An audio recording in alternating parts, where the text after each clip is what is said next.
Dnes to bude ťažké. Hovorí sa, že deti sú nezničiteľné. Že majú v sebe svetlo, ktoré nezhasne, aj keď príde tá najväčšia búrka. Ja som to svetlo mala. Mala som 10 rokov, načúvacie prístroje a namiesto ľavej nohy protézu, ktorú som si sama vyzdobila nálepkami. Prežila som rakovinu kosti. 2-krát. Viete, čo to znamená pre to malé dievča? Znamená to, že sa naučíte milovať každý nádych, aj keď bolí. Naučíte sa bojovať o svoje miesto na svete, ale nikto vás nepripraví na to, že ten najväčší boj nebudete zvádzať so svojou chorobou v nemocnici.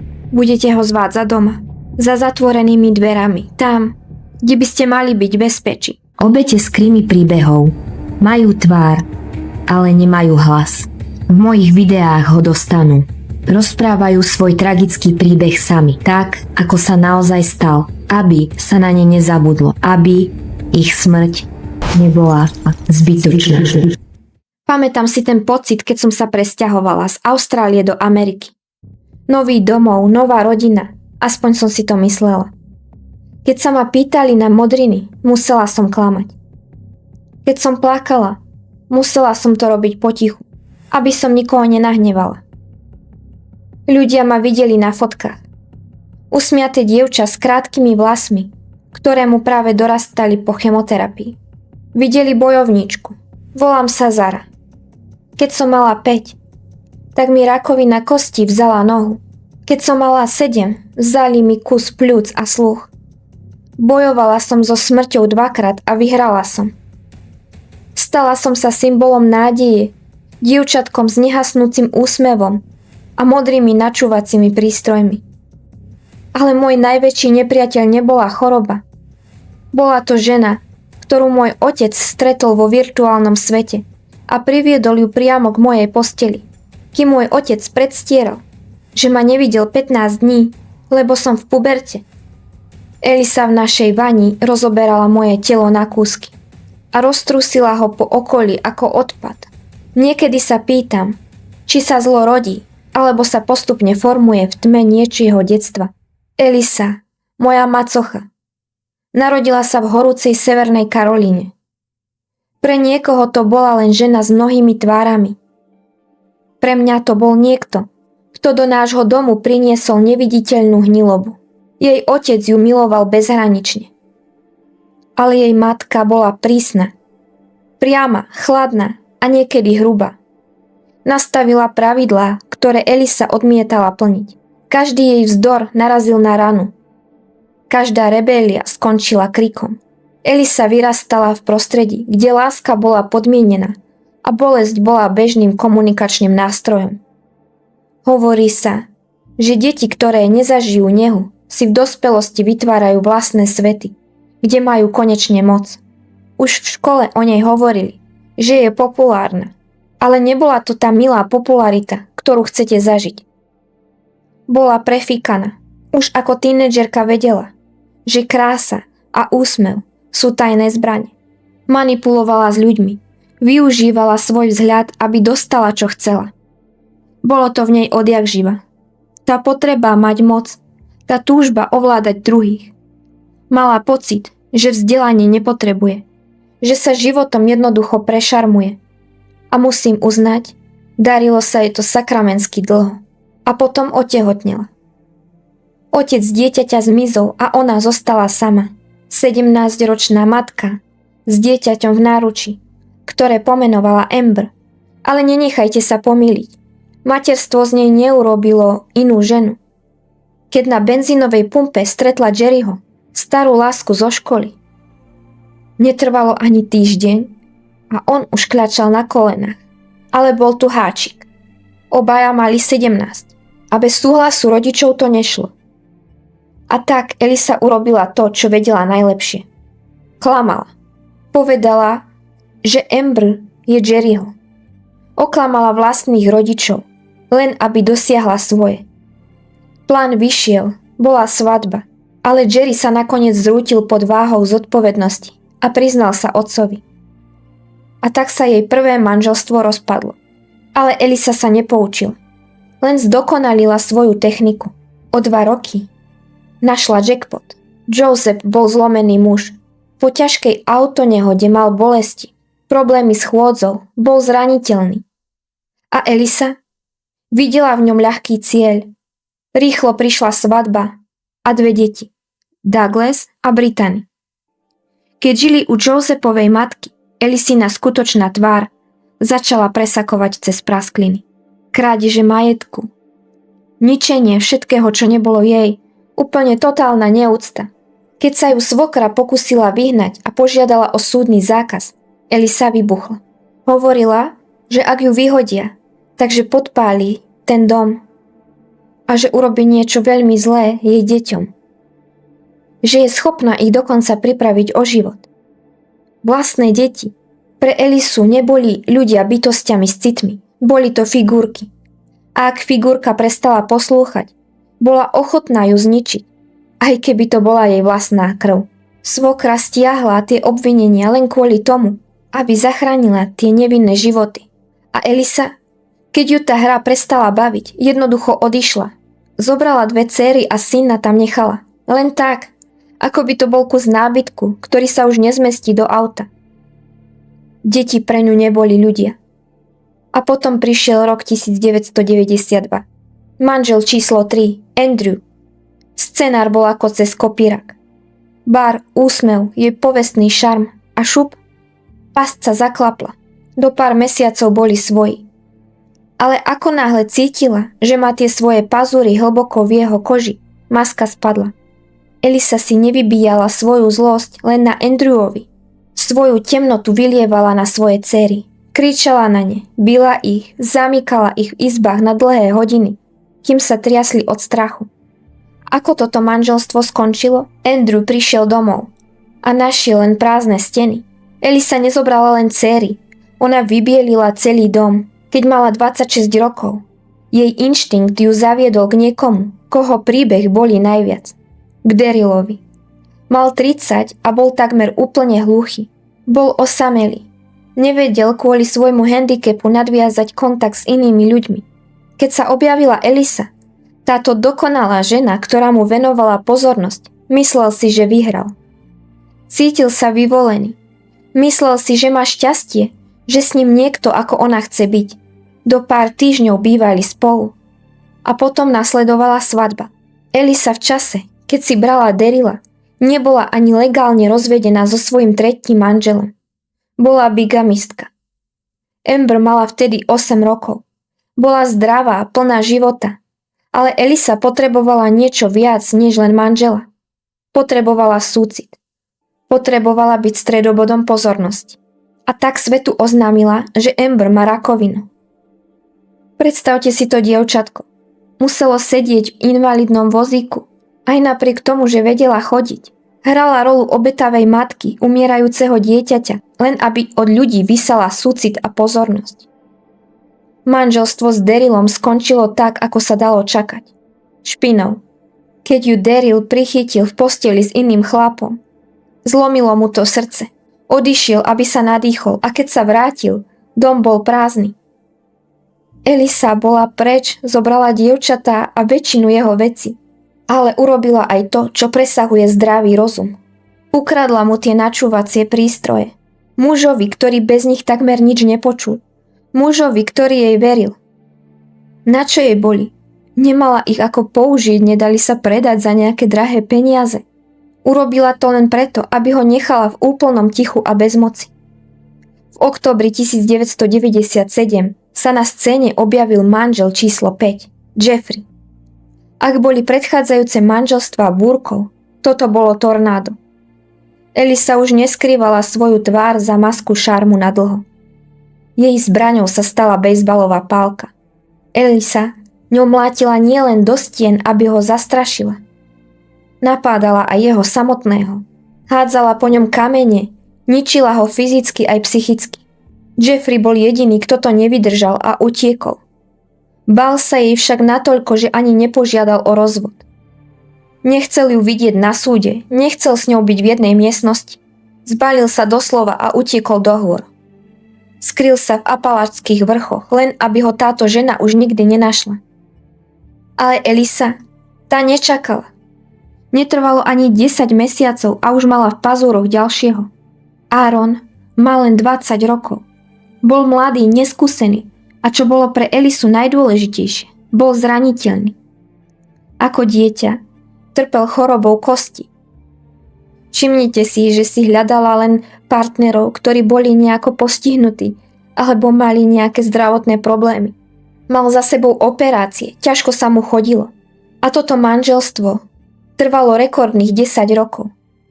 10 rokov ho ovládala, až kým ju Aaronova mama neprichytila s iným chlapom v aute. Počas týchto rokov Elisa vystriedala neuveriteľných 42 adries. Menila mená, menila adresy, utekala pred dlhmi a neplatenými účtami. Zanechávala za sebou spúšť a ľudí, ktorí sa jej báli. A potom v roku 2008 si sadla k počítaču. Na druhej strane obrazovky, tisíce kilometrov ďaleko, v slnečnom Queenslande, sedel môj otec. Adam. Mal 33 rokov a v srdci prázdne miesto. A Elisa vedela, ako ho vyplniť. A tak povedala, že sa za ním presťahuje. Nechala svoje deti v Amerike a letela za ním na druhý koniec sveta. Za novým cieľom. A tam som bola ja. Zara. Narodila som sa v novembri 1999 v Novom Južnom Walese. Môj príchod na svet mal byť oslavou, ale pre moju mamu Emily to bol začiatok konca. Mala popôrodné depresie, tak odo mňa odišla. Ale otec na to nebol sám. Mal svojich rodičov. Mojich starých rodičov. Boli sme tým, traja dospelí a jedno malé dievčatko v dome plnom lásky. Bolo to bezpečné miesto. Behala som, hrala som sa, mala som kopec kamarátov a milovala som život. Ale potom, keď som mala 5 rokov, tak prišiel ten deň. Bola mi diagnostikovaná rakovina kosti. Bolo to agresívne a bolelo to tak, že sa to nedalo ani opísať. Aby som prežila, musela som niečo obetovať. Jednu moju nohu. Viete ale, čo urobí 5-ročné dieťa, keď príde o nohu? Ja som ju nazvala mojou Barbie nohou. Vyzdobila som si protézu a učila sa chodiť na novo s úsmevom, ale osud mi nedal vydýchnuť. O 2 roky neskôr, keď som mala 7, sa tá beštia vrátila. Tentokrát mi ju našli v pľúcach. Musela som podstúpiť operáciu. A bola mi odobratá časť pľúc. Tá liečba bola tak silná, že mi spálila sluch. Dostala som načúvacie prístroje a hoci som stále počula len zlomok toho, čo predtým, nevzdala som sa. Znovu som vyhrala. Druhýkrát. 2-krát som porazila smrť a to som mala len 7 rokov. Stala som sa symbolom odvahy. Písali o mne v novinách, bola som v správach. Bola som bojovníčka, ktorú milovala celá komunita. It sounds better than without them. So I can actually hear more than without my hearing. A práve tam, v tom roku 2008, keď som sa konečne vracala do normálneho života, do nášho domu pochodovala Elisa. Nasťahovala sa k nám, k mojim starým rodičom. Ale oni mali inštinkt. Okamžite vycítili, že s tou ženou niečo nie je v poriadku. Vymýšľala si neuveriteľné príbehy o svojom živote, len aby bola stredobodom pozornosti. Možno žiarlila. Žiarlila na pozornosť, ktorú som dostávala ja. Malé choré dievčatko, ktoré skutočne trpelo. Moji starí rodičia sa snažili otca varovať. Ale otec, ten bol očarený. Hovorí sa, že láska je slepá. Ale to, čo mal môj otec, to nebola ani láska.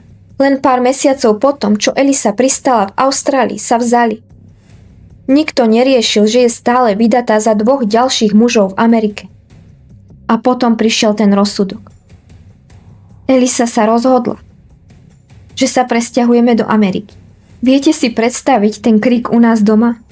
Moji starí rodičia, jediní ľudia, ktorí ma skutočne chránili, boli zúfali.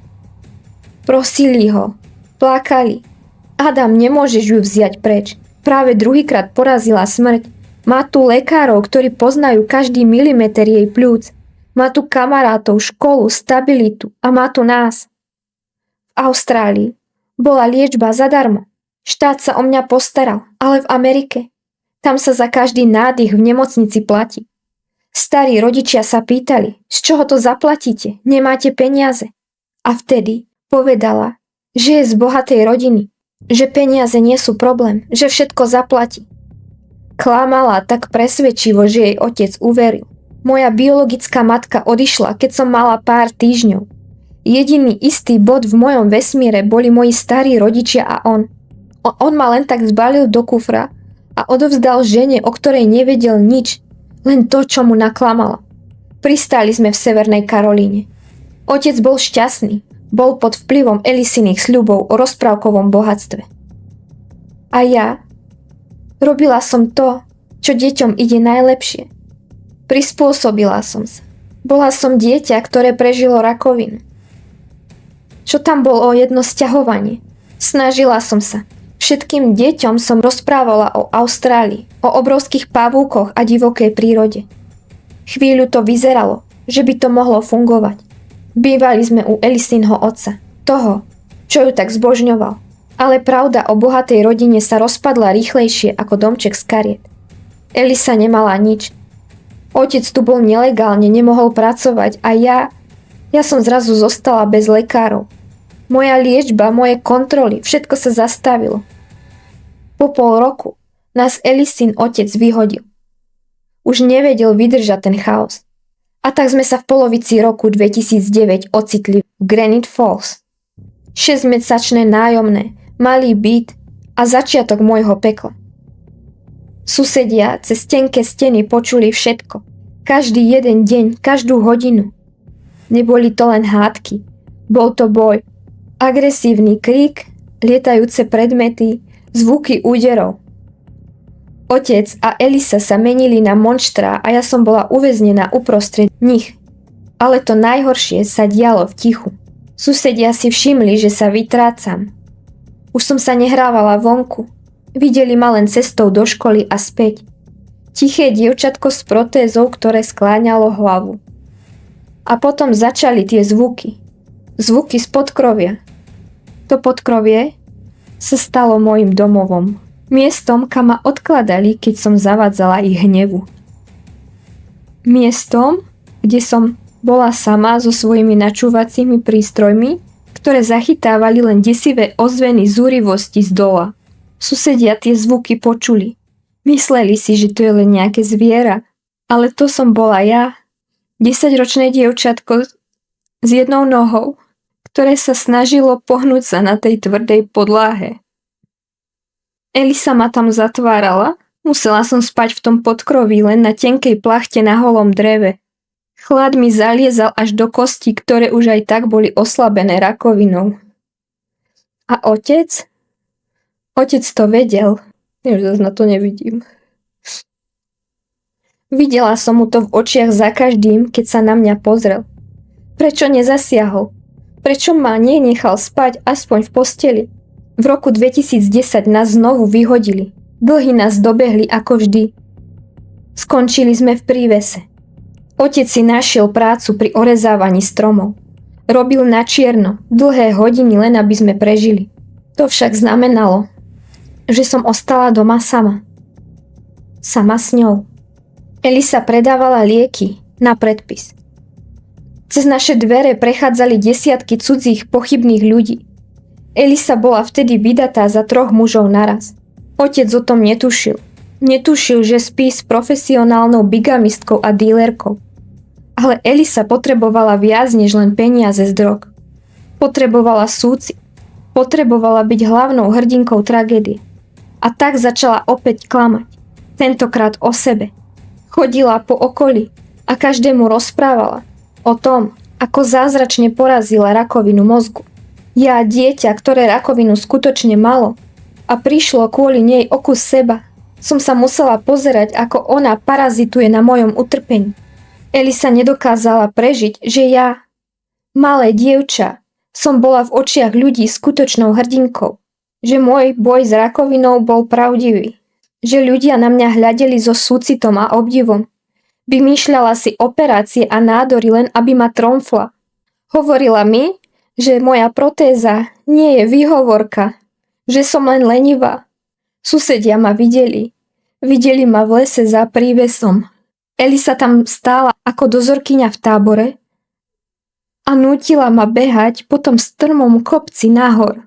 Skúste si to predstaviť, aké je to bežať do kopca s protézou, keď vám chýba časť pľúc a každý nádych vás spáli v hrudi ako oheň.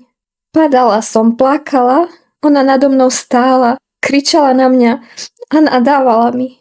Ak som nebola dostatočne rýchla, tak som dostala. Dostávala som za všetko. Ak som nedojedla sústo na tanieri, bolo jedno, či sa niekto pozera. Raz v záchvate nepríčetnosti sa na mňa zahnala, ale minula a trafila moju umelú nohu. Udrela tak silno, že si o moju protézu zlomila vlastnú ruku. Klamala susedom, lekárom, každému, že som nešikovná, že som spadla. Vždy za všetko som mohla ja, aj pred dospelými dcérami, ktoré sa na to museli pozerať. Učitelia v škole ale neboli slepí. Videli modriny na mojich rukách, na mojich nohách, ktoré mi po chemoterapii zostali tak tenké. Videli monokle pod očami a začali si to zapisovať. Nahlasovali to, volali o pomoc a ja som v tom čase už bola úplne rozbitá. Pamätám si ten deň v škole. Ten strach, čo sa doma dialo, bol taký paralizujúci, že sa mi stala tá najponižujúcejšia vec. Pocikala som sa. Priamo v triede. Prosila som očami každého, len aby sa to nedozvedela Elisa. Vedela som, že keď sa to dozvie, tak bude zle. Jedna učiteľka mi vtedy dala lístok so svojím číslom. Zavolaj mi, Zara, kedykoľvek budeš doma v núdzi. Pošepla mi. Ale Elisa, ten papierik v mojich veciach našla. Zúrila, ako sa opovažujú, ako si dovolujú zasahovať do jej veci. Pre Elisu som nebola človek, bola som len majetok. A tak urobila to najhoršie. Vytiahla ma zo školy a začala s domácim vzdelávaním. A to bol môj rozsudok smrti. Odrezala ma od posledných ľudí, ktorí ma kontrolovali. Už neboli žiadni učitelia, ktorí by videli nové modriny. Zostala som len ja a ona a 4 steny nášho prívesu. A úrady, susedia, učitelia, dokonca aj Elisine dcéry, všetci kričali. Sociálni pracovníci prišli 4-krát. 4-krát stáli pred našim prívesom. Čakala som, že ma niekto chytí za ruku a povie poď preč. Ale Elisa bola majsterka v prekrúcaní reality. Povedala, že som nemotorná, že stále padám, že si nedávam pozor. A oni? Oni jej uverili. Ako som im mohla povedať pravdu, keď mi stála za chrbtom? Vedela som, že len čo odídu, zaplatím za každé nesprávne slovo. A tak uzavreli prípad, že moje zranenia sú len nešťastné náhody. V tej chvíli ma vymazali zo systému. Prestala som pre nich existovať. A pýtate sa, kde vtedy bol môj otec? Pracoval. Ale ako sa niekto môže pozerať na svoje dieťa so zraneniami a uveriť, že spadlo z postele?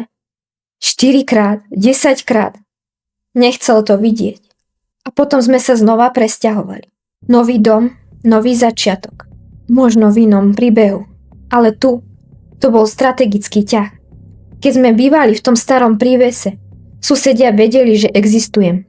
Videli, čo všetko so mnou Elisa robí. Počuli môj krík. Ale tu, v novom dome nikto nevedel, že v skutočnosti existuje nejaké malé dievča. Elisa ma odrezala od sveta kvôli tomu, aby mohla dokončiť to, čo začala. Bol 9. október 2010. Elisa zavolala 911 kvôli malému požiaru v tráve. Prečo? Aby k domu prilákala úrady.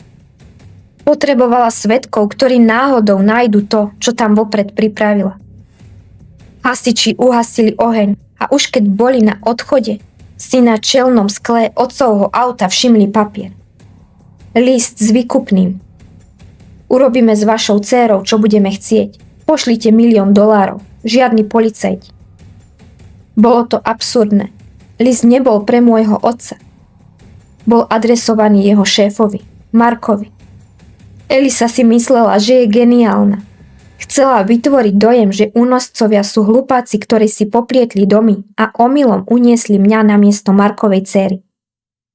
Chcela políciu presvedčiť, že som obeťou profesionálneho únosu kvôli peniazom, ktoré môj otec ani nemal.